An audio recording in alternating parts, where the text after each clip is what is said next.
from a flock of sheep and lambs that were coming by. Then he lifted up his voice and shouted out, "I will not be burgomaster, I say.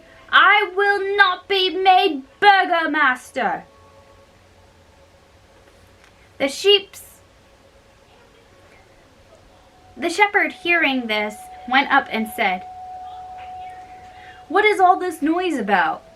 "Oh," said Peewit, "my neighbors will make me burgomaster against my will, and when I told them I would not agree, they put me into the cask and are going to throw me into the lake." "I should like very well to be a burgomaster, if I were you," said the shepherd. "Open the cask then," said the other, "and let me out and get yourself in, and they will make you burgomaster instead of me." No sooner said than done. The shepherd was in, Peewit was out, and there was nobody to take care of the shepherd's flock. He drove it off merrily towards his house. Bah! When the neighbors came out of the alehouse, they rolled the cask on, and the shepherd began to cry out, "I will be burgomaster now! I will be burgomaster now! I dare say you will, but you shall take a swim first," said a neighbor, as he gave the cask the last push over into the lake. This done, away they went home merrily, leaving the shepherd to get out as well as he could. But as they came in at one side of the village, who should they meet coming in the other way but Peewit, driving a fine flock of sheep and lambs before him. "How came you here?" cried all with one voice. "Oh, the lake is enchanting," said he. "When you threw me in, I sunk deep, deep into the water, till at last I came to the bottom. There I knocked out the bottom of the cask and found myself in a beautiful meadow with fine flocks grazing upon it. I chose a few for myself, and here I am." "Cannot we have some too?" said they. "Why not? There are hundreds and thousands left. You have nothing to do but jump in and fetch them out." So all agreed they would dive for sheep. The justice first, then the clerk, then the constables, then the rest of the parish, one after the other. When they came to the side of the lake, the blue sky was covered with little white clouds, like flocks of sheep, and all were reflected in clear water. So they called out, "There they are! There they are already!" And fearing lest the justice should get everything, they jumped in all at once, and Peewit jogged home and made himself happy with what he had got, leaving them to find their flocks by themselves as well as they could. Excuse me. Side note. Why are a lot of male protagonists in Brothers Grimm just like straight up con artists? Seriously. Can we have one male protagonist that isn't like a con artist that makes his way honestly? Well, I guess Grizzlybeard. Yeah, Grizzlybeard makes his way honestly. Anyway, Hans and his wife, Gretel. Showing who Gretel was. There was once a little maid named Gretel. She wore shoes with red heels, and when she went abroad, she turned out her toes, and was very merry, and thought to herself, what a pretty girl I am." And when she came home to put herself in good spirits, she would tipple down a drop or two of wine, and as wine gives a relish for eating, she would take a taste of everything when she was cooking, saying, "A cook ought to know whether a thing tastes well." It happened one day that her master said, "Gretel, this evening I have a friend coming to sup with me. Get 2 fine fowls ready." "Very well, sir," said Gretel, said Gretel. Then she killed the fowls, plucked and thrusted them, put them on the spit, and when evening came, put them on the fire to roast. The fowls turned round and round, and soon began to look nice and brown. But the guest did not come. Then Gretel cried out, "Master, if the guest does not come, I must take up the fowls. But it will be a shame and a pity if they are not eaten while they are hot and good." "Well," said her master, "I'll run and tell him to come." As soon as he had turned his back, Gretel stopped the spit and laid it with the fowl upon it on one side, and thought to herself, "Standing by the fire makes one very tired and thirsty. Who knows how long they will be? Meanwhile, I will just step into the cellar and take a drop." So off she ran, put down her pitcher and said, "Your health, Gretel," and took a draught. "This wine is a good friend," said she to herself. "It breaks one's heart to leave it." Then she trotted, put the fowls down to the fire, spread some butter over them, and turned the spit round merrily round again. The fowls soon smelt so good that she thought to herself, "They are very good, but they may want something more still. I had better taste them and see." So she licked her fingers and said, "Oh, how good! What a shame and pity that they are not eaten."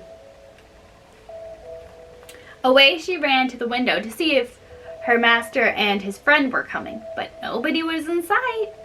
So she turned to the fowls again and thought it would be better for her to eat a wing than that it should be burnt. So she cut off one wing and ate it, and it tasted very well. And as the other was quite done enough, she thought it had better be cut off too, or else her master would see one was wanting. When the 2 wings were gone, she went again to look out for her master, but could not see him. "Ah," thought she to herself, "who knows whether they will come at all? Very likely they have turned into some tavern. Oh, Gretel, Gretel, make yourself happy. Take another draught and eat the rest of the fowl. It looks so oddly as it is. When you have eaten all, you will be easy. Why should such good things be wasted?" So she ran once more to the cellar, took another drink, and ate up the rest of the fowl with the greatest glee. Whee!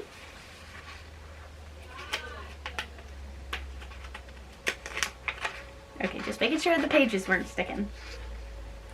Still, her master did not come, and she, casting a lingering eye upon the fowl, and said, "Where the other went, this had better go too. They belong to each other. They who have a right to one must have a right to the other. But if I were to take another draught first, it would not hurt me."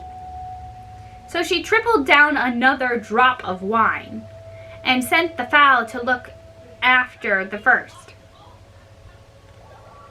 Sent the second fowl to look after the first.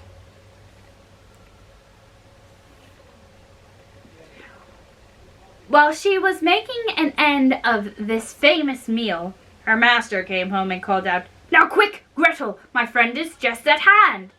"Yes, master. I will dish up this minute," she said. In the meantime, she looked to see if the cloth was laid and took up the carving knife to sharpen it. Whilst this was going on, the guest came and knocked softly and gently at the house door. Then Gretel ran to see who was there. And when she saw him, she put her finger to her lips and said, "Hush, hush, run away as fast as you can, for if my master catches you, it will be worse for you. He owes you a grudge and asked you to supper only that he might cut off your ears. Only listen how he is sharpening his knife." The guest listened, and when he heard the knife, he made as much haste as he could down the steps and ran off. Gretel was not idle in the meantime, but ran screaming, "Master! Master! What a fine guest you have asked to supper!" "Why, Gretel, what is the matter? What's the matter?" "Oh," said she, "he has taken both the fowls that I was going to bring up and has run away with them." "That is a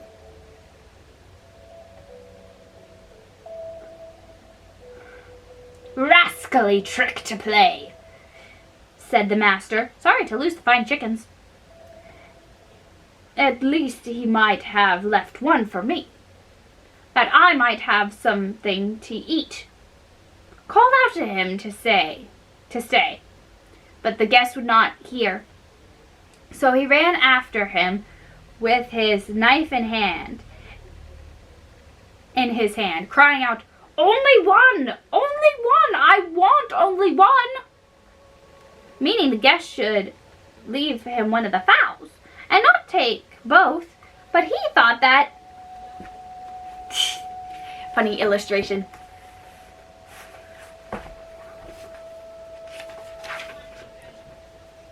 His host meant nothing less than that he would cut off at least one of his ears.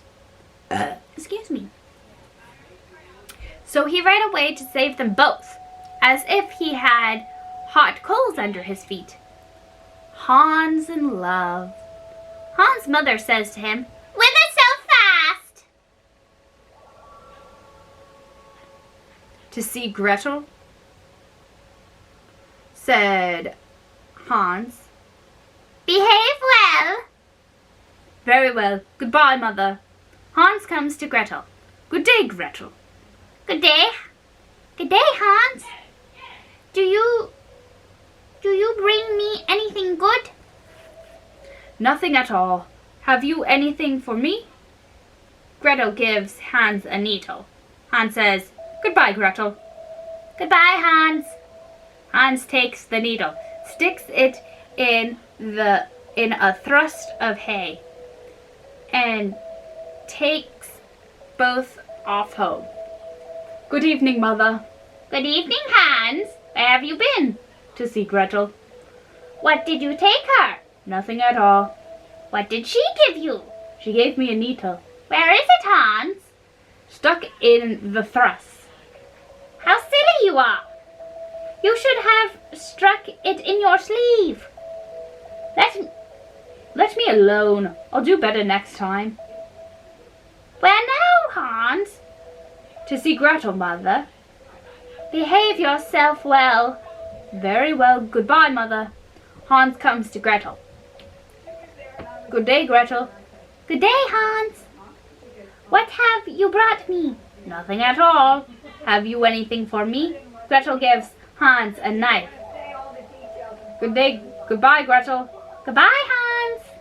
Hans takes the knife and sticks it in his sleeve and goes home. Good evening, Mother. Good evening, Hans. Where have you been? To see Gretel. What did you carry her? Nothing at all. What has she given you? A knife. Where is the knife, Hans? Stuck in my sleeve, Mother. You silly goose! You should have put it in your pocket. Let me alone. I'll do better next time. Where now, Hans? To see Gretel. Behave yourself well. Very well, Mother. Goodbye, Mother. Hans comes to Gretel. Good day, Gretel. Good day, Hans. Have you anything good? No. Have you anything for me? Gretel gives Hans a kid. Goodbye, Gretel. Goodbye, Hans. Hans takes the kid, ties it up with the cord, stuffs it into his pocket, and chokes it to death.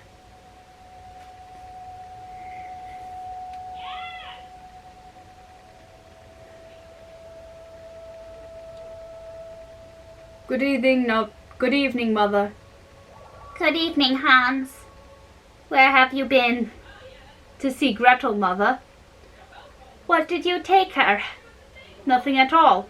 What did she give you? She gave me a kid. Where is the kid, Hans? Safe in my pocket. You silly goose. You should have led it with a string. Never mind, Mother. I'll do better next time. Where now, Hans? To Gretel's, Mother. Behave well. Quite well, Mother. Goodbye.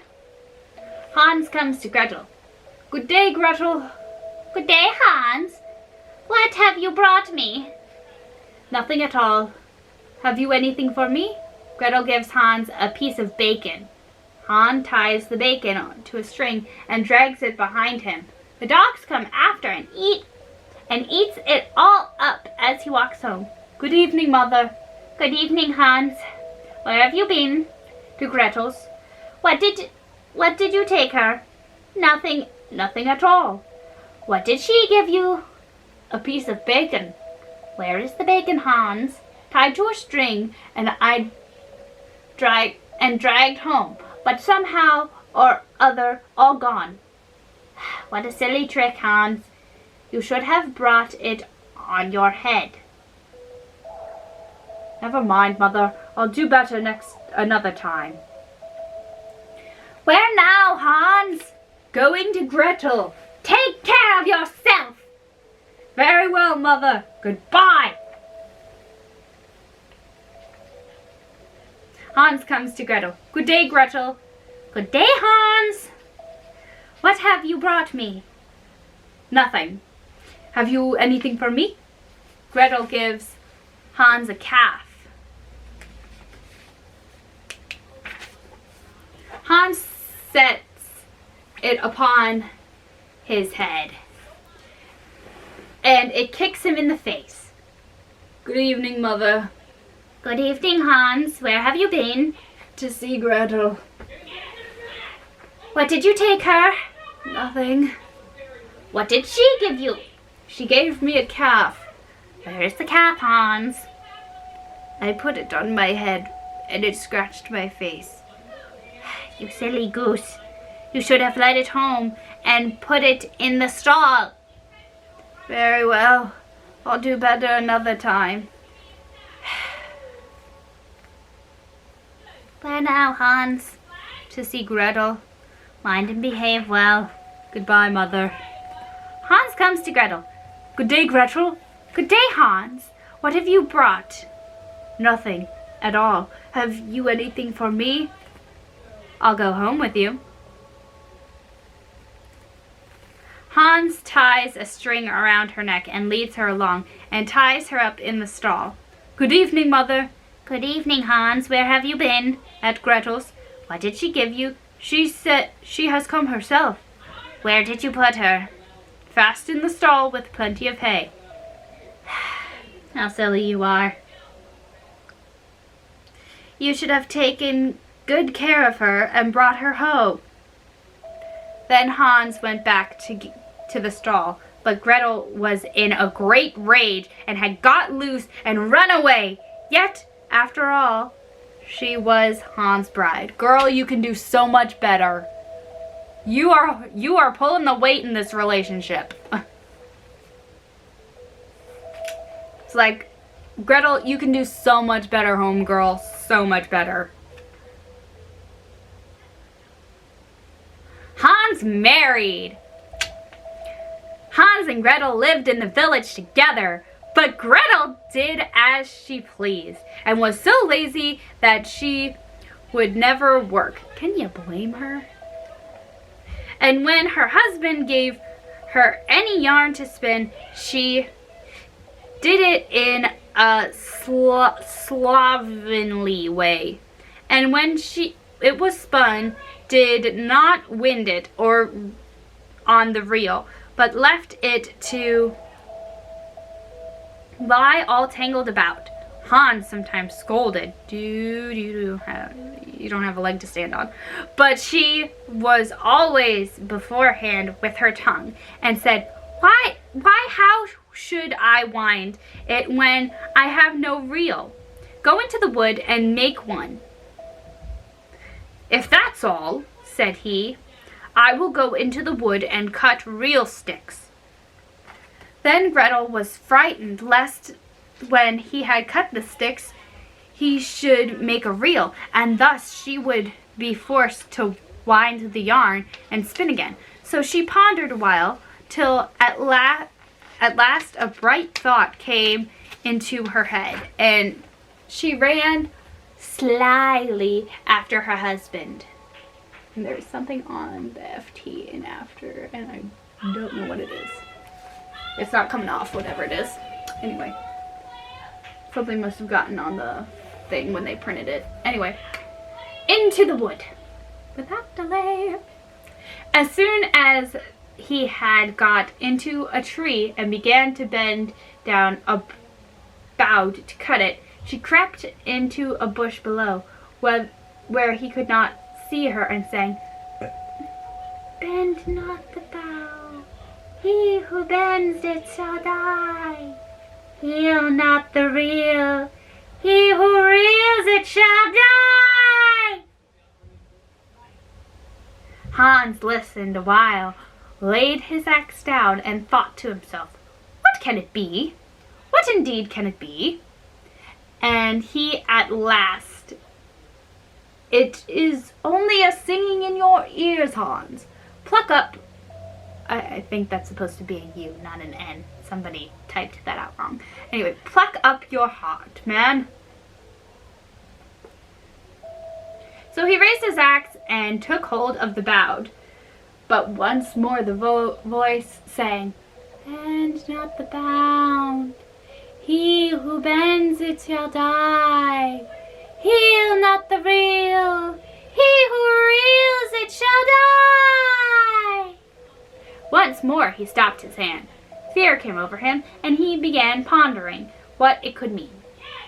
After a while, however, he plucked up his courage again and took up the axe and began for a third time to cut the wood. And again a third time the song began. Bend not the bough, he who bends it shall die. Heel not the reel, he who reels it shall die. Very nasally that time. At this he could hold no longer.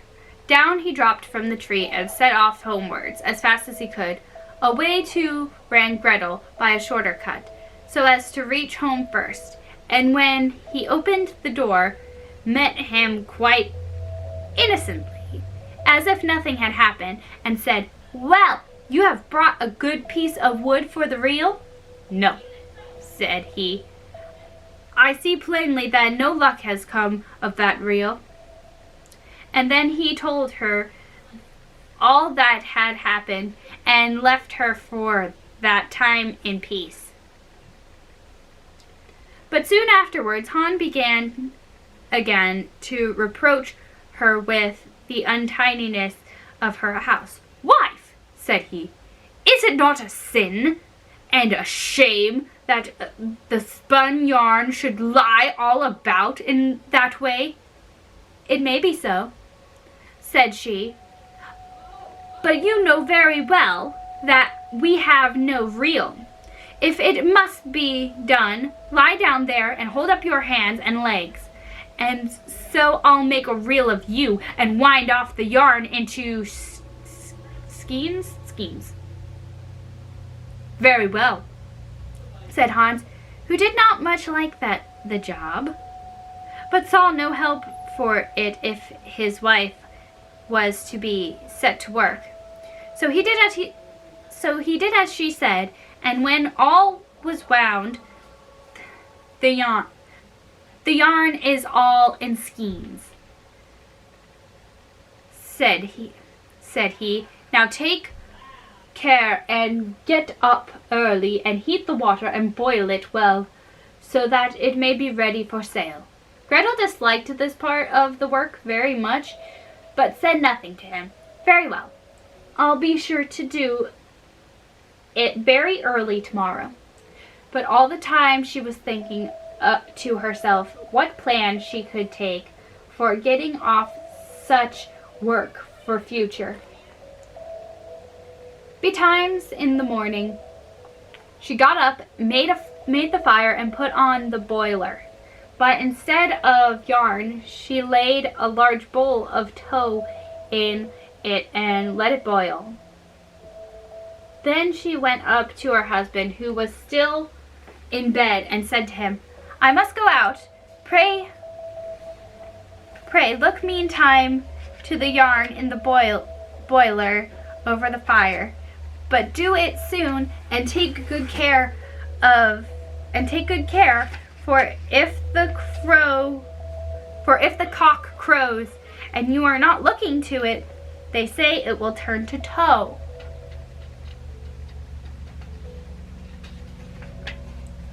Hans soon after got up that he might run no risk, and went, but not perhaps as quickly as he might have done, into the kitchen. And when he lifted the boiler lid and looked in, to his great terror, nothing was there but a ball of tow. And then off he slunk as dumb as a mouse. "Hey, that's not very nice. How do you know that mice are so dumb?" For he thought to himself that he was to blame for his laziness, and left Gretel to get on with her yarn and her spinning as fast as she pleased, and no faster. One day, however, he said to her, "Wife, I must go a little way this morning. Do you go into the fields and cut corn?" "Yes, to be sure, dear Hans," said she. So when he was gone, she cooked herself a fine mess and took it with her into the field.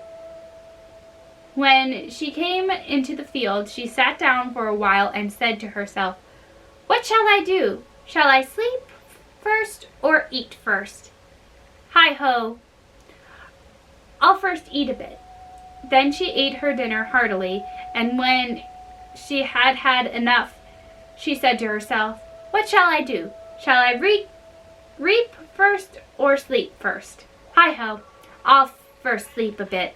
So she laid herself down among the corn and went fast asleep.